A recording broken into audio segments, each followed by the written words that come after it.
প্রথমত আপনারা কি করবেন, এই যে দেখেন এইখানে আসবেন, আসার পর এরকম পেজ আসবে, কনফার্ম বা যে কোনো একটা নোটিফিকেশন আসলে ক্রস করে এই যে এই অপশনে ক্লিক করে প্রথমে কান্ট্রি সিলেক্ট করতে হবে, বাংলাদেশ কান্ট্রি সিলেক্ট করে ইয়েস অপশনে একটা ক্লিক দিবেন। এই যে এরকম আসলে নিচের এই যে কনফার্ম বা এই অপশনে একটা ক্লিক করে দিবেন। ওকে, আচ্ছা এরপর আপনাদেরকে অ্যাকাউন্ট করতে হবে। এই যে দেখেন এখান থেকে এই যে মি অপশন, এটাও কিন্তু একটা হোয়াটসঅ্যাপ ব্যাপার, এটাও পেমেন্ট করে। সো মি অপশনে আমরা ক্লিক করে দিব। এরপর সাইন আপ বাটনে একটা ক্লিক করে দিব। এরপর এখান থেকে আপনি ইমেল অথবা ফোন নাম্বার দিয়ে অ্যাকাউন্ট ক্রিয়েট করতে পারবেন। তারপর এখান থেকে আপনার পাসওয়ার্ড দিবেন, যে কোনো একটা 4-5-6 ক্যাটাগরির আপনার নামের অক্ষরে পাসওয়ার্ড দিয়ে এটা কনফার্মে সাকসেস করে সাইন আপ বাটনে একটা ক্লিক দিবেন। ওকে, আমাদের অ্যাকাউন্ট করা ডান। এখন অল্প একটু অপেক্ষা করবেন, অটোমেটিক এরকম অপশন আসবে। সো এটা নোটে নিচ দিকে টানলেই চলে যাবে।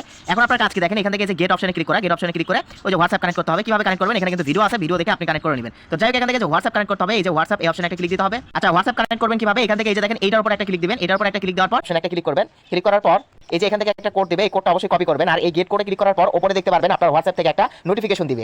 জাস্ট উইন্টার ওই অপশনে ক্লিক করে ওই জায়গায় কোডটা বসাবেন। এই যে দেখেন কিরকম নোটিফিকেশন আসবে, আমি গেট অপশনে একটা ক্লিক দিয়েছি। এই যে দেখেন হোয়াটসঅ্যাপ থেকে অলরেডি কিন্তু আমাকে একটা নোটিফিকেশন দিয়েছে। এই যে দেখেন সবার উপরে জাস্ট এটার উপর আপনাকে ক্লিক করে দিতে হবে। ওইখানে যে কোড রয়েছে এই কোডটা কপি করে এই যে কনফার্ম অপশনে ক্লিক করবেন। করে দেওয়ার পর এখান থেকে আপনার পাসওয়ার্ড চাইলে দিবেন এবং যে কোডটা এখান থেকে কপি করলেন সেটা এখানে দিয়ে লগইন করে নেবেন।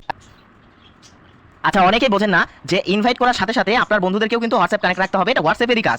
সেক্ষেত্রে হোয়াটসঅ্যাপ কানেক্ট না করলে এমনিতে রেফার করে তো আপনাকে পেমেন্ট দিবে না। এবং এখানে কিন্তু লেখা রয়েছে দেখেন 24 ঘন্টা পর আপনার হোয়াটসঅ্যাপ যে আপনি মানে রেফার করছেন, রেফার বোনাস কিন্তু এখানে কাউন্ট হবে। আশা করছি আপনারা বুঝতে পারছেন। এবং রেফার লিঙ্ক বের করার জন্য এখান থেকে শুধুমাত্র কোড কিন্তু বের করা যাচ্ছে। আর এটা বের করার জন্য আপনি কি করবেন, এখন এখান থেকে এই যে মানে টেলিগ্রাম বা যে কোনো একটা ক্লিক করবেন। ক্লিক করলে এই যে দেখেন অটোমেটিক কিন্তু এই যে আপনার লিঙ্কটা কিন্তু এখানে চলে আসবে। এই যে দেখেন আপনার লিঙ্কটা কিন্তু চলে আসবে, লিঙ্কটা শেয়ার করুন। আর আপনার ব্যালেন্স আপনি উইথড্র কিভাবে করবেন সেটা দেখাচ্ছে। এই যে টাকা এখানে কত টাকা জমা হয়েছে এখানে দেখা যাবে, এটার উপর ক্লিক করবেন। ক্লিক করার পর এখন এখান থেকে দেখতে পারবেন এই যে দেখেন মিনিমাম কিন্তু 259 টাকা মানে উইথড্র করা যায়। জাস্ট আপনার উইথড্র করে নেবেন আপনার পেমেন্ট অনুযায়ী, ঠিক আছে? বা উইথড্র অলে ক্লিক করলে সকল পেমেন্ট উইথড্র হবে। তার আগে যে প্লিজ অ্যাড ব্যাংক কার্ড এই অপশনে ক্লিক করে আপনি এখান থেকে আপনি সিলেক্ট ব্যাংক কার্ডে ক্লিক করে আপনি হচ্ছে যে বিকাশ নগদ যার মাধ্যমে নিতে চাচ্ছেন সেটা অ্যাড করবেন। দেন অ্যাড করার পর এখানে যে কোনো একটা নাম দিয়ে আপনার বিকাশ নাম্বার বা নগদ নাম্বার দিয়ে সেভ অপশনে ক্লিক করবেন। জাস্ট সেভ অপশনে ক্লিক করে তারপর এখান থেকে যে সিলেক্ট করে উইথড্র অপশনে ক্লিক করলে উইথড্র হয়ে যাবে, ঠিক আছে? উইথড্রর সাথে সাথে পাবেন না, এটা কিছুক্ষণ সময় নেবে।